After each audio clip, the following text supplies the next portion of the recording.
Hi friends, వారంలో 2-3 days అయినా non veg లేనిదే ముద్ద దిగదు అనేవాళ్ళు కామెంట్ చేసేయండి. ఈ రోజు నేనైతే జిలేబీ చేపలతో పులుసు పెట్టాను. నేను ఎప్పుడు చేసినా ఈ చేపలతో ఫ్రై ఎక్కువగా చేస్తాను, కానీ ఈసారి వీటితో పులుసు చేశాను. టేస్ట్ అయితే సూపర్గా వచ్చింది. ముందుగా ఎర్రగడ్డల్ని టమోటాలని కట్ చేసుకొని ఒక మిక్సీ జార్లోకి వేసుకొని గ్రైండ్ చేసి పక్కన ఉంచుకోవాలి.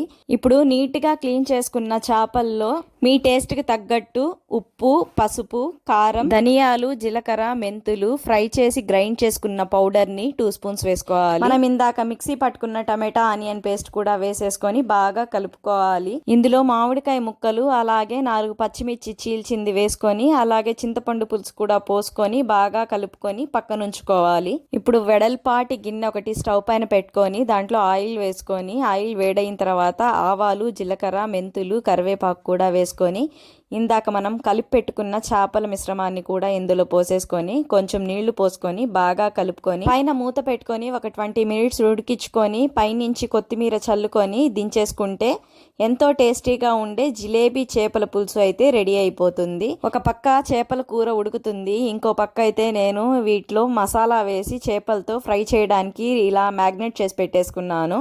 ఇప్పుడు ఫ్రై కూడా చేసేసుకుందాము. ప్యాన్లో ఆయిల్ వేసుకొని ఆయిల్ బాగా హీట్ అయిన తర్వాత ఈ చేప ముక్కల్ని కూడా వేసేసుకొని ఫ్రై చేసుకొని తీసేసుకోవడమే. ఫ్రై కూడా రెడీ అయిపోతుంది. చేపల కూర ఎప్పుడు చేసినా సరే వేడివేడిగా కాకుండా చల్లారిన తర్వాత తింటే టేస్ట్ సూపర్గా ఉంటుంది.